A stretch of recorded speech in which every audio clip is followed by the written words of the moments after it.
우리 하나님 말씀 함께 봉독하도록 하겠습니다. 함께 나눌 하나님 말씀은 빌립보서 1장 1절로 11절 말씀이 되겠습니다. 빌립보서 1장 1절로 11절 말씀입니다. 저 말씀을 교독하도록 하겠습니다. 그리스도 예수의 종인 바울과 디모데가 그리스도 예수 안에서 빌립보에 살고 있는 모든 성도들과 감독들과 집사들에게 이 편지를 씁니다. 하나님 우리 아버지와 주 예수 그리스도께서 내려주시는 은혜와 평화가 여러분에게 있기를 빕니다. 나는 여러분을 생각할 때마다 나의 하나님께 감사를 드립니다. 내가 기도할 때마다 여러분 모두를 위하여 늘 기쁜 마음으로 간구합니다. 여러분이 첫날부터 지금까지 여러분을 복음을 전하는 일에 동참하고 있기 때문입니다. 선한 일을 여러분 가운데 시작하신 분께서 그리스도 예수의 날까지 그 일을 완성하시리라고 나는 확신합니다. 내가 여러분 모두를 이렇게 생각하는 것은 나로서는 당연한 일입니다. 내가 여러분을 내 마음에 간직하고 있기 때문입니다. 여러분 모두는 내가 갇혀있을 때나 복음을 변화하고 입증할 때 내가 받은 은혜에 동참한 사람들입니다. 내가 그리스도 예수의 심정으로 여러분 모두를 얼마나 그리워하고 있는지는 하나님께서 증언하여 주십니다. 내가 기도하는 것은 여러분의 사랑이 지식과 모든 통찰력으로 더욱더 풍성하게 되어서 여러분이 가장 좋은 것이 무엇인지를 분별할 줄 알게 되는 것입니다. 그래야 여러분이 그리스도의 날까지 순결하고 흠이 없이 지내며 11절 같이 읽습니다. 예수 그리스도께서 주시는 의의 열매로 가득 차서 하나님께 영광과 찬양을 드리게 되기를 나는 기도합니다. 아멘. 오늘부터 빌립보서 말씀을 묵상하도록 하겠습니다. 저는 빌립보서 말씀이 너무 좋아요. 빌립보서를 통해서 받은 은혜가 너무 크기 때문에 우리 사랑하는 교우들과 이 빌립보서를 묵상하면서 하나님이 주시는 희망을 우리의 심령 가운데 채웠으면 좋겠다라는 생각을 하는 것입니다. 단테의 신곡이라는 그런 작품에 지옥 입구에 서 있는 그 사인판이 등장하는 것을 보게 됩니다. 그 사인판에는 다음과 같은 내용이 기록되어 있다라고 단테가 그렇게 상상하고 이 작품을 쓴 거야. 지옥 입구의 사인판에는 다음과 같은 내용이 써 있답니다. 여기서부터는 일체의 희망을 버려야 한다. 여러분 지옥이 어떤 것입니까? 눈꽃만큼의 희망도 품을 수 없는 것이 지옥인 거예요. 우리가 신앙생활을 하면서도 희망을 품으면 이곳이 천국 삶이 되는 것이고요. 희망을 품지 못하고 희망을 포기하고 살아간다면 신앙생활 자체도 지옥의 삶인 것과 다름이 없어요. 빌립보서의 전체 주제는 희망입니다. 빌립보서에 담겨져 있는 이 아름다운 희망, 이 보석처럼 찬란하게 빛나는 이 희망을 매주마다 캐내어서 희망을 우리의 마음에 품으며 하루하루 기쁘고 행복한 삶을 이루어 가기를 소망하는 마음으로 이 말씀을 여러분과 나누려고 합니다. 여러분 주보에는 설교 노트가 첨부되어 있습니다. 오늘 여러분에게 드리는 설교는 이번 주 가지 모임에서도 함께 다뤄질 것이기 때문에 주보에서 설교 노트를 꺼내셔서 참고하시면 가지 모임에 많은 도움을 얻게 될 것입니다. 먼저 빌립보서 개관을 잠시 살펴보고자 합니다. 빌립보 교회는 AD 50년경에 바울의 2차 전도 여행 중에 세워진 교회예요. 바울이 원래는 서아시아 지역을 전도하려고 했었습니다. 그런데 마케도니아 지역에 한 사람이 바울에게 환상 중에 나타나가지고 와서 우리를 도와주세요 라는 이 내용을 바울이 접하며 바울이 마음을 바꿉니다. 그리고 마케도니아로 들어가죠. 이 마케도니아 지역의 첫 관문이 빌립보라고 하는 도시예요. 그런데 바울은 이곳에서 뜻하지 아니하니 핍박을 받게 되어지고 빌립보 감옥에 갇히게 되어집니다. 그런데 그 빌립보 감옥에 갇히면서 하나님의 강력한 역사를 경험하게 되어지고 그 결과 이 빌립보 감옥의 간수가 가족과 더불어 예수 그리스도를 영접하는 역사가 만들어집니다. 그리고 이 빌립보 감옥 간수와 그의 가족, 그리고 이후에 귀신 들렸던 사람, 그리고 자주장사였던 루디아, 이 사람들이 함께 묶여서 개척되어진 교회가 빌립보 교회라는 거예요. 바울은 이 빌립보 교회의 교인을 굉장히 사랑했어요. 그렇잖아요? 다 사랑스러운 분들이지만은 그러나 왠지 나의 마음에 늘 짠하게 느껴지고 감동을 주는 사람들이 있어요. 그 사람들을 생각할 때마다 기쁨이 되어지고 또 감사가 또 생겨나는 그런 사람들이 있지 않습니까? 바울은 빌립보 교회 성도들을 생각하면서 아마도 그런 감사의 마음을 가진 것 같아요. 그리고 이 빌립보 교회 성도들을 향하여서 이 감사를 표현하고 또 그들의 삶을 격려하기 위해서 쓴 편지가 빌립보서라는 거예요. 이 빌립보서에는 여러 가지 단어들이 반복되어 표현되어지고 있는데 그 중에 대표적인 단어는 기쁨이라는 단어예요. 기쁨이라는 단어는 16번 정도 반복해서 사용되어지고 있고요. 그다음에 영광이라는 단어가 6번, 그리고 풍성이라는 단어가 3번 걸쳐서 반복되어 사용되어지고 있어요. 사도 바울에게 한없는 기쁨을 준 이 빌립보 교회 성도들은 이 시대의 믿음의 삶을 이뤄가고 있는 저와 여러분의 대명사이기도 할 것입니다. 하나님께서는 바울이 가졌던 이 동일한 심정으로 우리를 바라보시며 너무 기쁘다. 나는 너희들만 바라보면 이렇게 기쁠 수가 없어. 하나님을 기쁘시게 하는 사람이 바로 우리라는 말입니다. 우리의 삶 속에 바울을 통하여서 제시하고 있는 이 하나님의 심정을 오늘 우리 같이 묵상해보고자 합니다. 저는 빌립보서에 굉장한 기대감을 가지고 있어요. 이 빌립보서를 통하여서 우리 성도들의 삶 속에 하나님 베풀으실 은혜가 얼마나 큰 것일까. 그래서 이 빌립보서를 통하여서 우리 성도들이 진정한 평강을 경험하고 빌립보서 말씀 때문에 마음에 큰 위로를 얻었으면 하는 간절한 소망의 마음을 갖는 거예요. 그래서 주제곡 하나를 제가 선택했어요. 아주 짧은 내용인데 곡 이름은 샬롬이라는 곡이에요. 샬롬, 샬롬, 샬롬.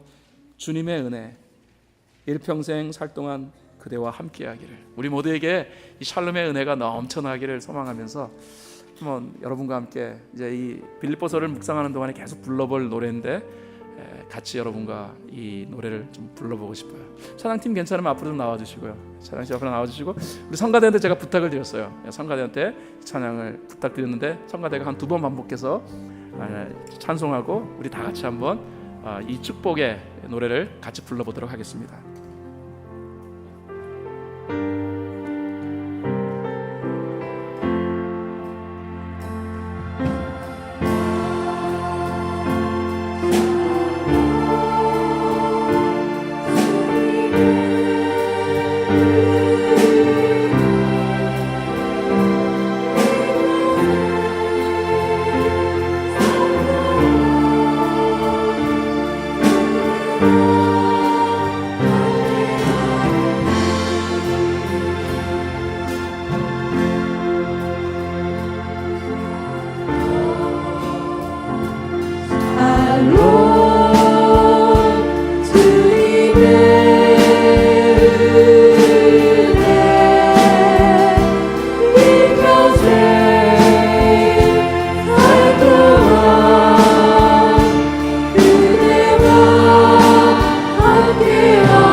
글로벌 성격교회 성도들은 음악적 감각이 상당히 높기 때문에 2번만 들으면은 이제 악보도 안 보고 가사도 안 보더라도 다 같이 부를 수 있다고 생각합니다.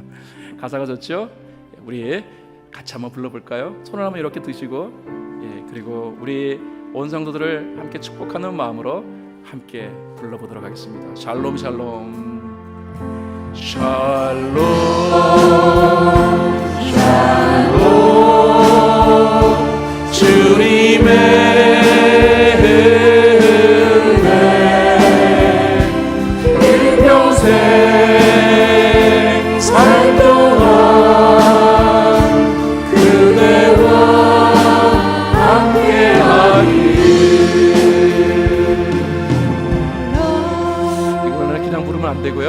이제 자기 옆에 계시는 분을 이렇게 바라보시면서 정말로 그분의 삶 가운데 은혜와 샬롬이 충만해지기를 바라는 마음으로 자기 옆에 계시는 분을 바라보고 같이 손을 펼치시면서 함께, 이거는 웃으시면서 부르셔야 돼요. 인상 쓰면서 샬롬 하면은 안 어울려져요. 같이 서로를 축복하며 노래하겠습니다. 샬롬 샬롬 주님의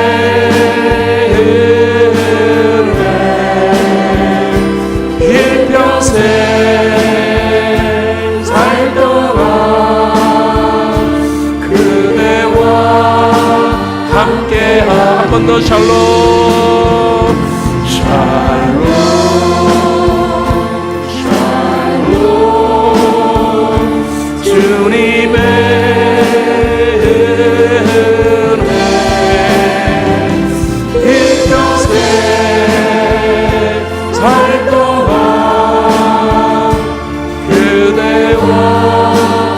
함께하니. 감사합니다. 편하게 들어가셔도 됩니다. 이제 오늘 저와 여러분이 읽은 본문을 통하여서 우리가 어떻게 희망을 품는 인생이 될까 하는 것을 살펴보려고 하는데, 본문은 우리에게 중요한 키워드 3개를 제시하고 있어요. 그 키워드를 하나씩 살펴보고자 합니다. 맨 먼저 특권입니다. 그러니까 여러분, 예수 믿는 사람은요, 희망을 품을 수밖에 없는 그런 특권이 부여되어졌다라는 것입니다. 여러분, 희망은 예수 그리스도 안에서 외에는 소유할 길이 없어요. 이 세상에 있는 모든 사람들이 간절히 원하는 것이 무엇입니까? 삶을 살아가되 염려, 걱정, 근심 없이 좀 평안한 마음으로 살아가기를 원하는 거 아니겠습니까? 이 세상은 평안을 다 추구해요. 여러분, 이 평안을 만약에 얻을 수만 있다면은 사람들은 최선을 다하죠. 근데 문제는 뭡니까? 궁극적인 평안이 만들어지지 않는다라는 거예요. 혹이라도 평안이 궁극적으로 만들어질 수 있는 그런 비즈니스가 있다면 아마 돈 엄청 벌 건데, 그런 비즈니스는 없어요. 이 세상에 있는 모든 사람들은 평안을 얻기 위해서 몸부림을 쳐요. 하루하루 경제적으로 어려워 힘들어가서 머리가 빠개질 정도로 고통을 안고 살아가는 사람들이, 그래서 어떻게 합니까? 잠시라도 좀 염려와 근심 걱정에서 벗어나서 잠깐만이라도 평안을 좀 얻고 싶어서 뭐 합니까? 술도 마셔요. 그래서 역사 이래로 술집은 불황이 없어요.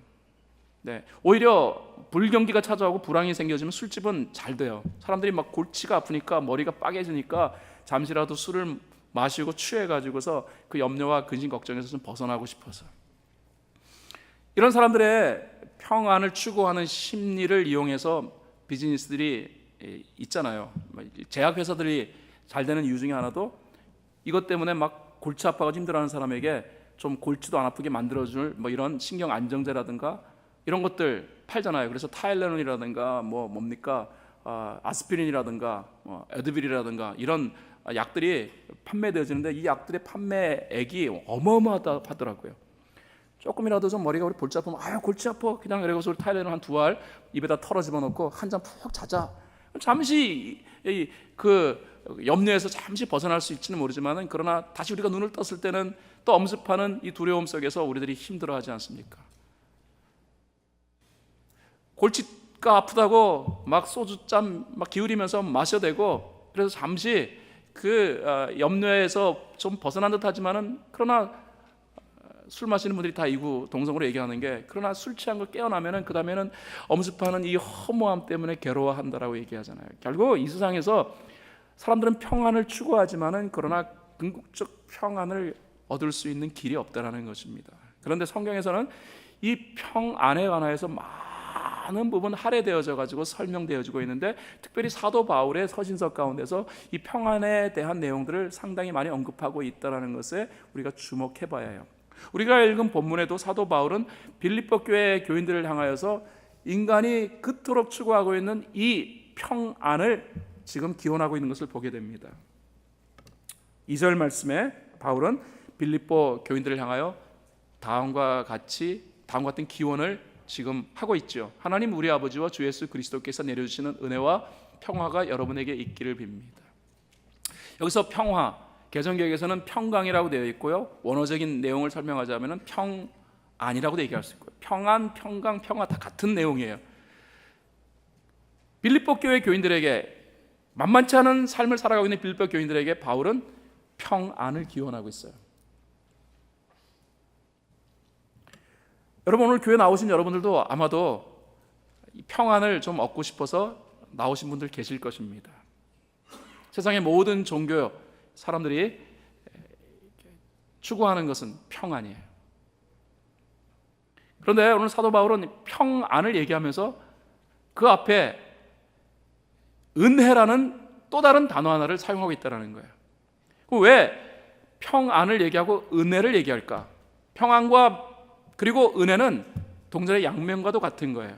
뗄래야 뗄 수 없습니다. 한마디로 말하면 궁극적 평안은 하나님 주 예수 그리스도 그리고 성령께서 주시는 은혜 통해서만이 누릴 수 있다는 거예요. 그래서 바울은 평안을 얘기할 때 꼭 예수 그리스도의 은혜라는 단어를 꼭 첨부하여 사용했습니다. 빌립보 교회 교인들에게 바울은 여러분의 삶이 평안하기를 바랍니다. 그러면서 빌립보 교회 교인들이 자신에게서는 어떠한 존재인가에 대한 부분들을 설명합니다. 3절부터 11절에 보면은 바울은 빌립보 교회 성도들에 대하여서 감사도 표현하고 있고 격려도 하고 있는데 그 모든 내용을 통하여서 빌립보 교회 성도들이 바울에게서는 어떠한 위치에 있는 자인가를 표현하고 있어요. 3절에 보면은 빌립보 교회 성도들은 사도 바울의 감사의 이유다라고 얘기해요. 그리고 4절에는 빌립보 교회 성도들은 사도 바울의 중보기도와 기쁨의 대상이라고 얘기하고 있어요. 또 5절에 보면은 빌립보 교회 성도들은 복음 안에 거하는 존재다. 그리고 6절에 그러므로 빌립보 교회 성도들은 하나님의 사역의 대상이다라고 표현하고 있고 7절에는 빌립보 교회 성도들은 하나님의 은혜에 동참한 자다라고 말하고 있어요. 또 8절에는 빌립보 교회 성도들을 사도 바울이 그리워하고 있다. 다시 말하여 빌립보 교회 성도들은 사도 바울의 사모의 대상이다라고 말하고 있고 11절에는 하나님의 영광과 찬양이다라고까지 표현하고 있어요. 이 내용들을 쭉 정리해 보면 뭡니까? 바울은 빌립보 교회 성도들에게 무엇을 말하고 싶은 거예요? 그 무엇이 무엇이냐면은 빌립보 교회 성도들이 살아가고 있는 삶의 현장은 녹록치 아니하고 만만치 아니하지만은 그러나 표현하고 싶은 것은 여러분들은 그럼에도 불구하고 희망을 절대로 포기하지 않을, 희망을 품을 수밖에 없는 당위성을 가진 분들입니다 하는 사실을 말하고 있다라는 거예요. 여러분, 빌립보 교회 성도들만 희망을 품을 수 있는 자격을 갖춘 사람이 아닙니다. 그들처럼 예수를 믿고 그들처럼 하나님을 섬기고 그들처럼 성령의 도움을 받는 저와 여러분도 동일하게 빌립보 교회 성도들이 품을 수 있는 그 희망, 우리도 품을 수 있는 자격을 갖춘 자라는 사실을 오늘 이 아침에 다시 한번 확인하며 하나님 앞에 감사드리는 저와 여러분이 될 수 있기를 예수님의 이름으로 축원을 드립니다. 제가 성경을 읽으면서 제 마음에 깊은 감동을 준 성경 구절 하나가 있어요. 그것은 베드로전서 2장 9절 말씀이에요. 저는 베드로전서 2장 9절을 읽으면서 이것이 하나님이 나한테 준 나의 아이덴티티다라는 생각을 제가 했어요. 그러나 여러분은 택하심을 받은 족속이요 왕과 같은 제사장들이요 거룩한 민족이요 하나님의 소유가 된 백성입니다. 그래서 여러분을 어둠에서 불러내어 자기의 놀라운 빛 가운데로 인도하신 분의 업적을 여러분이 선포하는 것입니다. 나는 죄인인 줄 알았는데 예수님을 통해서 내가 이렇게 위대한 존재가 되었구나. 이게 내 정체성이다. 이게 내 아이덴티티다. 그래서 어느 날 너무 감동을 받아가지고요 제 드라이버 라이센스를 끄집어내고 드라이버 라이센스 뒷면에다가 제가 베드로전서 2장 9절 내용을 적었어요. 나는 이런 사람이야. 이게 나의 진짜 아이디다. 앞면에는 미국에 살아가는 나에 대한 이 아이디 카드지만은 진짜 나의 정체성은 예수 그리스도 안에서 새롭게 거듭난 나의 삶에 있어서의 나의 정체성은 바로 이것이다. 너무 감격스러워가지고 제가 그 뒷면에다가 막 적었어요. 그래서 나 김성희는 택하심을 받은 족속이고 왕과 같은 제사장이고 거룩한 민족이고 하나님의 소유가 된 백성이다. 그래서 나를 어둠 속에서 불러내어 하나님의 놀라운 빛 가운데로 인도하신 분의 업적을 내가 선포하기 위하여 내가 부르심 받은 자다. 그 내용을 제가 라이선스에다 딱 적어놨어요. 얼마나 감격스러운지. 그리고 보통 지갑에다가 사진이 있는 이렇게 흙을 앞면으로 하잖아요. 저는 거꾸로 뒤집어 가지고서 이 성경 구절에 있는 부분을 거꾸로 딱 해가지고 제가 놨어요. 그랬는데 제가 차를 타고 가다 경찰한테 교통위반으로 잡혔어요. 그래서 라이선스 달라고 하잖아요. 그래서 딱 줬더니 뒤에다가 라이선스 뒤에다가 장난치는 것은 불법이라고 야단 맞았어요. 그래서 여러분 하라고는 말 못하겠지만은 그러나 드리고 싶은 말씀은 뭐냐면은 여러분의 진짜 아이덴티티는 캘리포니아 주민 이게 아니에요. 여러분의 진짜 아이덴티티는 천국 백성이에요. 하나님께서 지극히 사랑하시며 하나님께서 여러분만 바라보시면 막 감격하신 이것이 저와 여러분의 아이덴티티라는 거예요. 그래서 여러분 믿으셔요. 하나님이 여러분의 삶을 철저하게 책임질 것이라는 거. 여러분 믿으셔야 해요. 우리 한국 사람들 사실 지도자 말 잘 들어요. 네. 일본 사람들이 한국 사람들을 막 너무 시기 질투해가지고 한국 사람들은 뭐 의심이 많다느니 뭐 엽전이라느니 뭐 냄비라니 뭐 이딴 거 갖다가 막 했는데, 저는 그 일본 사람들이 우리를 시기해서 한 것이라고 생각합니다. 우리 한국 사람들 그렇게 의심 많은 사람들이 아니에요. 우리 한국 사람들 웬만하면 믿어요. 아주 순수하고 순진한 그런 민족이에요. 그러니까 여러분, 기독교가 한국 땅에 들어가가지고서 우리 한국 사람들에 전파되어질 때 우리 한국 사람들 예수님을 많이 받아들였잖아요. 이렇게 단기간에 복음화되어진 나라가 별로 없어요. 그만큼 우리는 잘 믿어요. 지도자의 말을 잘 믿어요. 이 6.25 전쟁 당시에 막 너무 순식간에 북한군이 남한 전 지역을 초토화시키고 점령해 갔잖아요. 그래가지고서 이제 뭐 낙동강 그 일부 지역을 제외하고는 다 뺏겼잖아요. 이제 이 남한 땅이 북한군에 의해 점령되는 것은 시간 문제였을 바로 그 시간에 이것을 어떻게 이게 반전시킬까 하는 작전이 개시되었습니다. 그것이 이제 인천 상륙 작전이어서 메가더 장군을 중심으로 한 이제 사람들이 이 작전을 계획했는데, 실제로 이 작전에 대하여서 메가더 장군의 이 참모들은 굉장히 많이 반대했다고 합니다. 이거는 거의 성공률이 희박하다, 굉장히 희박하다. 그래서 메가더 장군이 그 참모들에게 이 작전의 성공률에 대하여서 연구해보라고 했더니 이 참모들이 연구한 결과, 시뮬레이션도 해보고 연구해본 결과 이 작전의 성공률은 5,000분의 1에 불과하니까 안 하는 게 좋겠다. 이게 어마어마한 피해가 예상되어지는 것이고, 잘못하면은 미군이 엄청난 그런 피해를 입게 될 것 때문에 안 하는 게 좋겠다라고 했다는 거예요. 그런데 여러분, 이 메가더 장군을 설득한 사람이 이승만 대통령과 한국의 군 장성들이었어요. 5,000분의 1, 그 신랄 같은 희망이라도 우리는 붙들기로 합니다. 그리고 걱정하지 말라고, 우리가 인천 상륙 작전 이 선두에 서겠다고, 우리가 총알바지가 될 테니까 미군들은 우리 뒤에 따라오면 된다. 5,000분의 1의 희박한 이 확률에 우리 한국 사람들은요 도전했어요. 그리고 성공했어요. 신랄 같은 희망이라도 우리는, 이게 희망이라면 붙들겠다라는 이런 마음을 갖는 사람들이 우리 한민족이에요. 그럼에도 불구하고 한민족은 의심은 엉뚱한 데 가서 의심하는 것 같아요. 다른 데는 그렇게 신랄 같은 희망만 있더라도 달라붙는데, 박 대통령이 우리도 잘 살 수 있다 그러니까 그 말 믿고 그냥 막 전 국민이 정말로 검소하게 근면하게 해가지고서 자원도 없는 이 한국 땅이 전 세계에서 정말로 단기간에 잘 사는 나라로 만든 우리 민족이, 이렇게 지도자 말에 대하여서는 철저하게 신뢰하고 따라가는 이 민족이 말입니다, 그 어떤 지도자보다도 정말로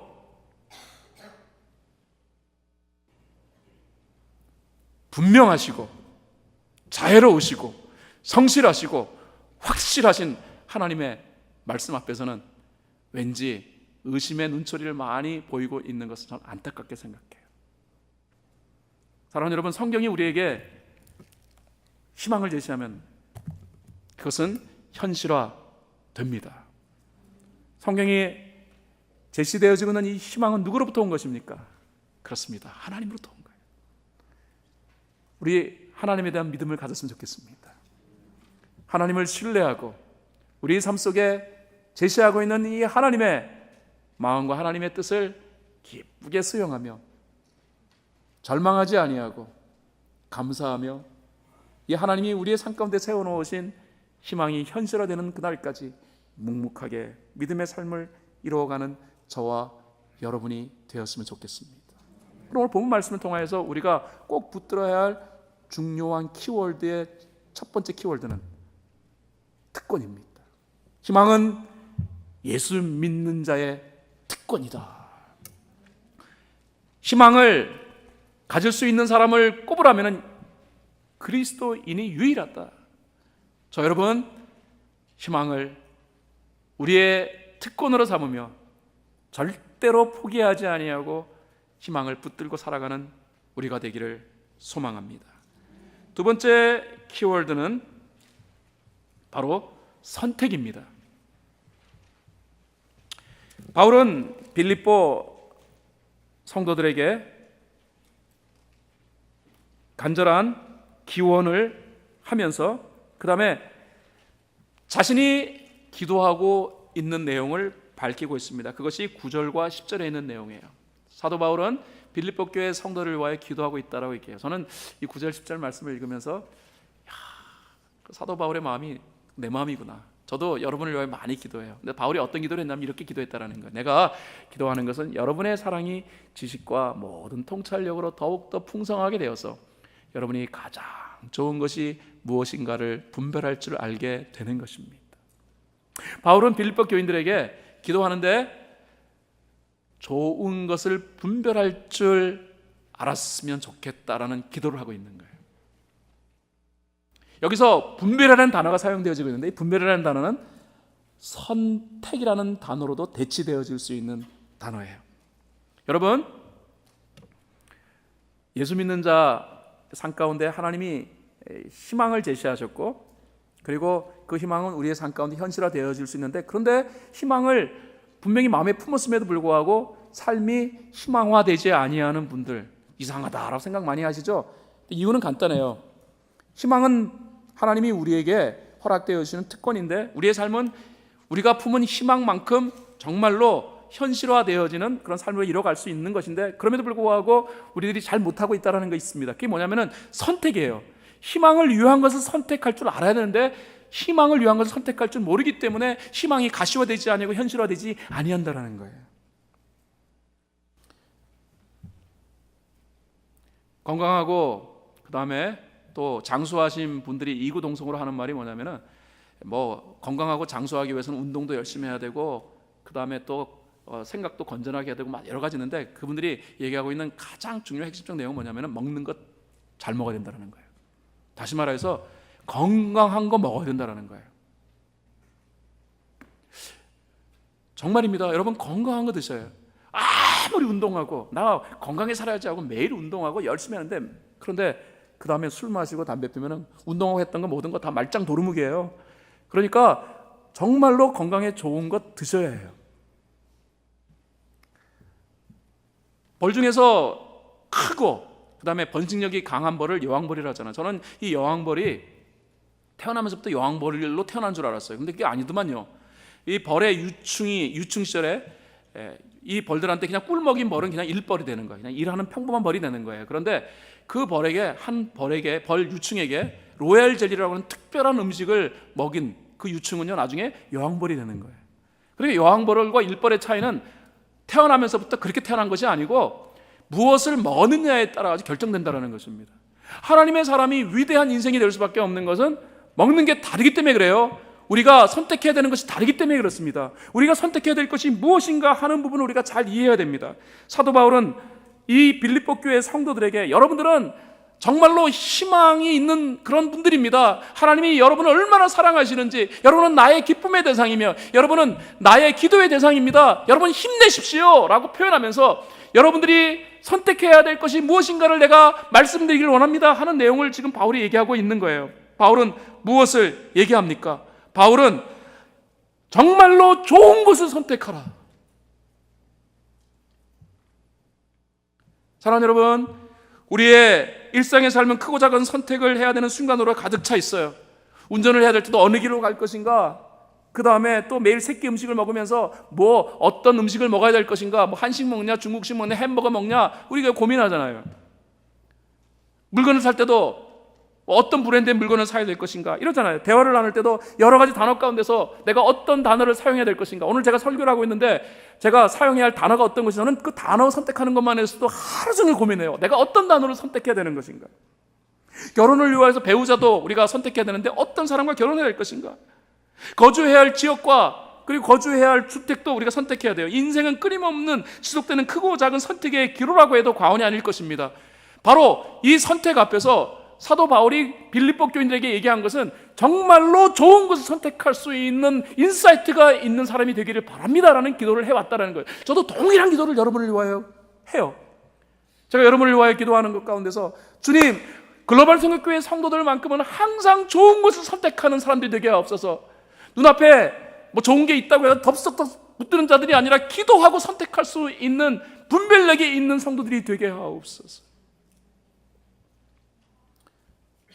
결론적으로 얘기하자면요, 우리가 선택할 때 다음과 같은 세 가지 내용을 중심으로 선택하시면 돼요.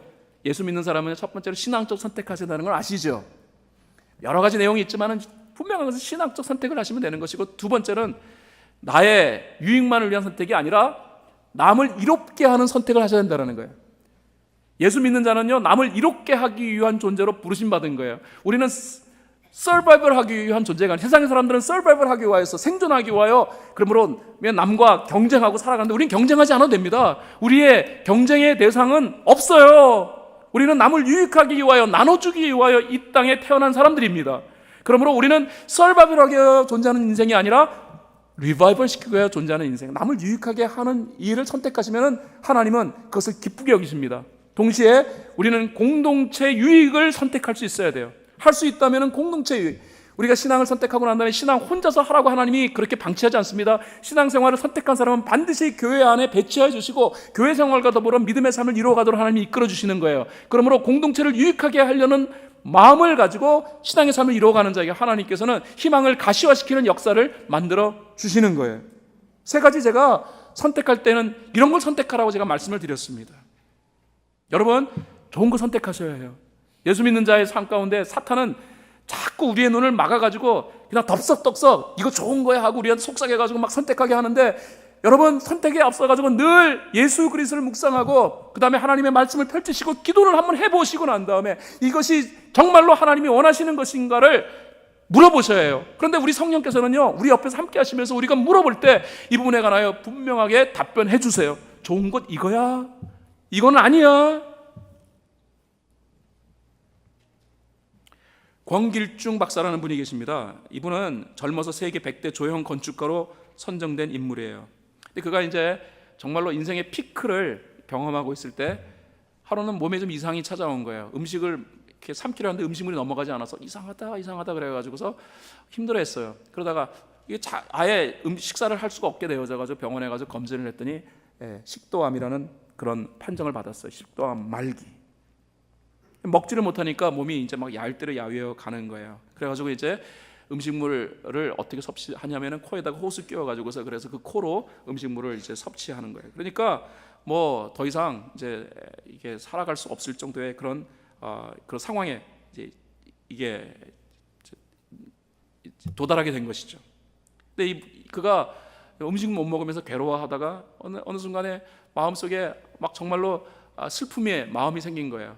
내가 이제 죽나 보다. 내가 죽는데 내가 그동안 어떻게 살아왔나 생각해 보니까 자기를 위하여서 막 성실하게 살았는데 정말로 예수 믿는다고 하면서 하나님을 위한 삶을 살은 적은 단 하루도 없다라는 사실을 발견했어요. 이렇게 해서 하나님 앞에 가면은 내가 어떻게 되지? 목사는 이제 더 이상 가능성이 없으니까 이제 뭐 죽음을 잘 준비하는 게 좋겠다라고 했던 그 상황까지 온 거예요. 내가 하나님 앞에 이렇게 가면 어떻게 하지? 뭐 이런 여러 가지 마음이 생겨가지고서 그냥 눈물을 흘리면서 하나님 앞에서 그냥 자기도 모르는 사이 기도인지 하소연인지 모르는 그런 기도를 이제 하나님 앞에 드린 거예요. 하나님, 너무 죄송하네요. 제가 생각해 보니까 나만 위해서 바쁘게 살아왔지 정말로 하나님을 위해서 살아간 것은 단 하루도 없네요. 하나님을 기쁘시게 하는 삶을 내가 살았으면 좋겠는데 그런 기회가 나한테 이제는 없으니 정말로 답답합니다 하고 눈물을 막 흘린 거예요. 근데 마음속에 성령의 음성이 들렸어요. 나를 기쁘게 하는 삶은 다른 사람을 유익하게 하는 것이다. 그러는 성령의 음성을 듣던 차에 그가 연변과기대 총장이었던 김진경 총장님의 설교 테이프를 이제 듣게 된 거예요. 근데 김진경 총장님이 워낙 그 말발이 세신 분이잖아요. 그분은 뭐 도전하시는 분이시고 그다음에 사람들에게 중국으로 와가지고 중국 사람들이 복음화에 함께 동참하자고 하는 뭐 이런 설교를 하시는 분이세요. 이분이 설교를 하시는데 정말로 강력한 설교를 한 거예요. 여러분, 정말로 하나님이 가장 기뻐하시는 삶이 무엇인 줄 아십니까? 복음을 모르는 사람에게 복음을 전하는 것, 이것이 하나님이 가장 기뻐하시는 삶입니다. 그런데 여기에 하나님을 모르는 10억 넘는 사람들이 이 땅에 있습니다. 이 땅이 바로 중국입니다. 이 땅의 앞날을 짊어지고 할 중국의 젊은이들에게 복음이 전해져야 되는데, 이 복음을 전할 수 있도록 여러분들이 앞장서 참여해 주시면 이 땅이 하나님의 나라로 바뀌게 될 것입니다. 하나님이 그래서 영광을 받으실 것입니다. 그러므로 여러분들이 하나님의 영광을 이용하여서 이 땅에 오셔서 썩어지는 하늘의 미랄이 되십시오. 막 이런 이제 막 도전과 막 이런 초청의 설교였어요. 그 설교를 들으면서 이 권길중 박사가 가슴이 아팠던 거예요. 내가 이 설교를 일찍 들었더라면 내가 건강할 때 내가 중국에 들어가서 사역할 수 있을 텐데, 내가 이제 이런 몸으로 내가 뭘 할 수 있겠어? 아무것도 할 수 없어. 그리고서 하나님 앞에서, 하나님 나한테 한 번만 더 기회를 주시면 내가 가장 좋은 것이 무엇인지 그것을 내가 선택하겠습니다. 그리고 자기도 모르는 사이에 그냥 그런 기도를 한 거예요. 그런데 그 기도를 딱 끝내고 났는데 그분의 표현에 의하면은 자기 몸이 갑자기 따뜻해지더래요. 몸이 막 차가지고 손에 힘도 없고 그랬는데 몸에 온기가 쫙 돌더래요. 그러면서 손이 이렇게 부드러워지기 시작하더래요. 그러더니 갑자기 배가 고프더래요. 자기가 식도암에 걸린 이후로 한 번도 배가 고픔을 느낀 적이 없고 막 음식 생각만 해도 구역질이 나고 했던 사람이었는데 배가 고프더래요. 그래서 내가 배가 고프다고 좀 음식을 먹어도 되겠냐 그런데 코에 이게 음식 넣는 호스가 끼어져 있잖아요. 그거 빼내지 않으면 음식을 먹을 수 없으니까 간호사가 안 된다고, 그럴 수 없다고, 그러다가 큰일 난다고. 근데 이분이 너무 배가 고파서 한 번만 저 음식 먹었으면 좋겠다고, 코스 좀 뺐으면 좋겠다고 그랬더니 간호사가 담당 주치의에게 연락을 했더니 주치의가 어차피 돌아가실 분 마지막인 것 같다고, 소원이라도 들어주라고 호스 빼라 그랬어요. 그래서 이분 호스를 뺐어요. 그리고 이분이 오래간만에 죽을 먹었는데 그분 표현하면 죽이 그렇게 맛있더래. 그렇게 달더래. 그래서 먹고 그 다음에 또 배가 고프더래. 그래서 또 먹고 과일도 먹고 단단한 음식도 먹고 그랬대요. 그리고 3, 4일 지나고 난 다음에 이제 체크업을 해야 될 것 같아서 병원 가서 했더니 글쎄 혈압도 많이 정상으로 돌아오고 몸무게도 늘고 혈색도 좋아지고, 의사가 도대체 당신에게 3, 4일 때 무슨 일이 있었냐고 물어보더라는 거예요. 그리고 그의 병세가 아주 빠르게 호전되기 시작합니다. 의사들은 이거는 정말 있을 수 없는 기적이다, 이건 영국감이다 그래가지고서 이분을 영국 과제로 삼았다고 합니다. 그리고 몸이 어느 정도 거동돼 줄 때 이분은 주저없이 중국으로 날아갔어요. 그리고 연변과학기술대학교 건축과 교수로 일하기 시작했어요. 이분의 간증입니다. 하나님이 내 삶 속에 가장 올바른 것을 선택하니 내 마음에 신랄 같은 희망이 현실화되어지는 역사를 만드셨노라고요. 저는 오늘 이분의 간증을 여러분에게 함께 나누면서 예수 믿으면 병 낫는다, 예수 믿으면 잘 살게 된다라는 이 말씀을 드리고 싶은 것이 아니라, 핵심은 예수 믿는 자의 삶은 제대로 된 것을 선택하는 삶이라는 사실을 말씀드리고 싶은 거예요. 세 번째 키워드는 덕목입니다. 이 부분은 상당히 중요한 내용이에요. 빌립보서 1장 9절로 11절에 사도 바울은 다음과 같은 내용을 말하고 있습니다. 여러분과 같이 한 목소리로 읽어봤으면 좋겠어요. 같이 읽겠습니다. 시작. 내가 기도하는 것은 여러분의 사랑이 지식과 모든 통찰력으로 더욱더 풍성하게 되어서 여러분이 가장 좋은 무언가를 분별할 줄 알게 되는 것입니다. 그리하여 여러분이 그리스도의 날까지 순결하고 흠이 없이 지내며 예수 그리스도께서 주시는 의의 열매로 가득 차서 하나님께 영광과 찬양을 드리게 되기를 나는 기도합니다. 빌립보서를 읽어보면 풍성이라는 단어가 3번 반복되어집니다. 풍성. 그런데 성경에서 말하고 있는 풍성은 그냥 좀 많다라는 정도가 아니라, 성경에서 말하는 이 풍성이라는 단어의 내용은 부족함이 없다라는 거예요. 모든 사람이 꿈꾸는 삶의 모습이 어떤 것입니까? 부족함이 없는 삶 아닙니까?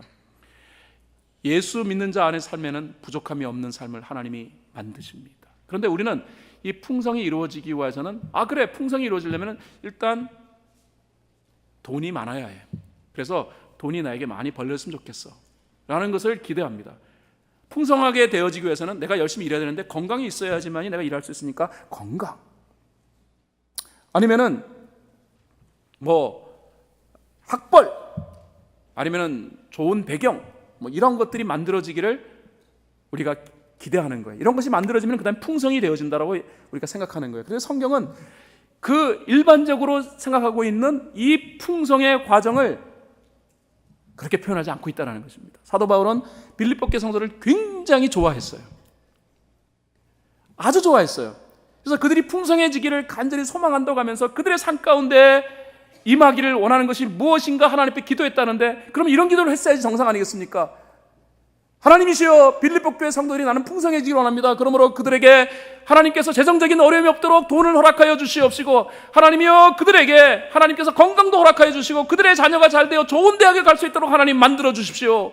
나 사도 바울은 빌립보 교회 성도들에게 이와 같은 것을 하나님께 구했으니 여러분들이여 이제 마음에 아멘으로 받아들이시기 바랍니다 라고 말하고 있지 않다라는 것입니다. 사도 바울은 빌립보 교회 성도들을 향하여 기도를 하되 그들의 삶 가운데 사랑과 지식과 통찰력과 순결한 삶이 되어지고 흠이 없는 거룩한 삶이 이루어지며 그리고 의로운 삶이 이루어지기를 기도했노라고 표현하고 있어요. 무슨 뜻입니까? 여러분, 세상에서의 풍성은 돈, 그리고 명예, 건강, 학벌 연결되어지지만은, 그러나 그것은 궁극적 리소스가 될 수 없다는 거예요. 진정한 궁극적 리소스는 사랑, 지식, 통찰력, 순결, 거룩한 삶, 의로운 삶, 다시 말하여 천국 백성만이 갖출 수 있는 이 덕목이 진정한 풍성을 이루는 리소스가 된다는 사실을 바울이 지금 말하고 있다는 것입니다. 돈이 많다고 해가지고 풍성해지는 거 아닙니다. 건강하다고 풍성해지는 거 아닙니다. 건강하지 않음에도 불구하고 하나님이 허락하시는 은혜로 늘 풍성의 삶을 살아가고 있는 수많은 사람들의 간증을 들어보셨는지요?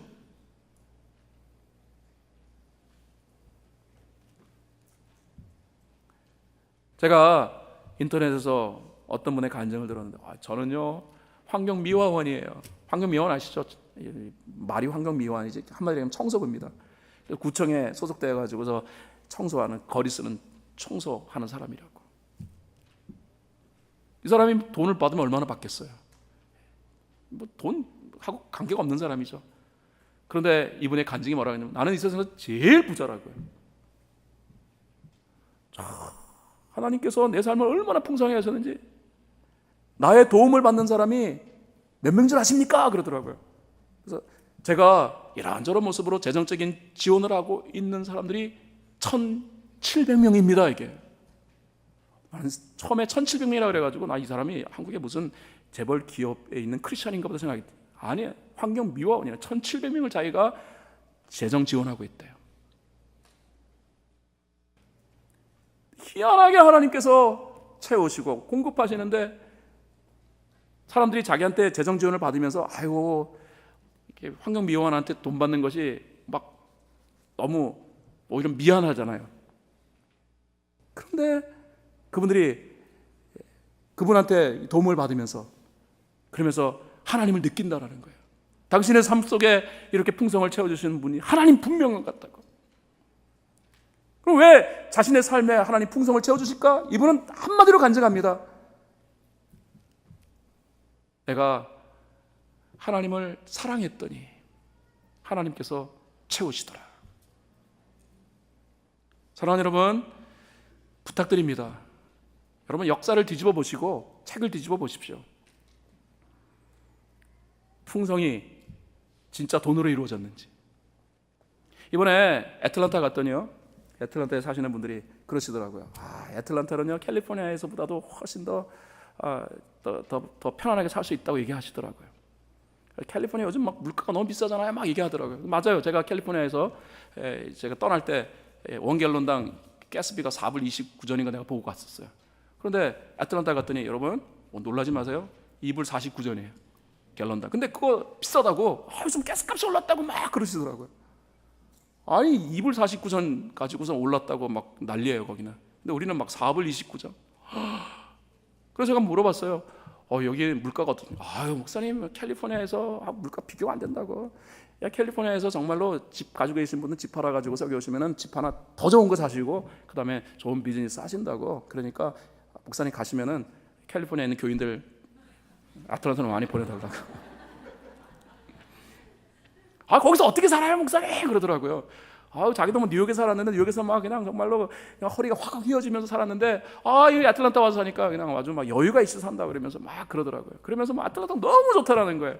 너무 좋다고. 그런데 막 좋다고 얘기하시는 분들 사이에서 딱 한 분이, 애틀란타에 제일 오래 사신 분 중에 한 분인가 봐요. 자기는 애틀란타 32년인가 사셨대요. 거의 초창기 때 애틀란타라고 사셨는데 그렇게 얘기하시더라고요. 그 말은 맞다. 목사님 말은 맞아요. 그런데 목사님 가셔서 캘리포니아 가가지고 아틀란타로 가라고 떠밀지 마세요. 왜요? 그랬더니 돈 벌었다고 해가지고서 애틀란타에 살고 있는 사람이 행복한 거 아니에요 목사님. 자기는 애틀란타에서 오랫동안 살면서 돈 벌어가지고서 캘리포니아에서는 벌지도 못하는 돈을 갖다 꽂아서 번 사람들, 그 다음에 벌고 난 다음에 가정 깨지고 인생 황폐화되는 분 너무 많이 봤다고. 안 마시던 술을 거기 와서는 그냥 막 마셔야 됐고 황폐화됐다. 목사님 어떻게 돈이 행복을 갖다 줄 수 있어요? 아니에요 목사님, 절대로 아니에요. 돈이 풍성함을 갖다 주는 게 아니에요. 목사님 아시잖아요. 진짜 풍성함은 예수 그리스도께서 주시는 거 외에는 방법 없는 거 아시잖아요. 그러면 이 정도 얘기했으면 다른 사람이 아니라고 반발이 나와야 되잖아요. 근데 그분이 그렇게 얘기하니까 조용한 거예요. 사실인 거예요. 가지 마세요 아틀란타.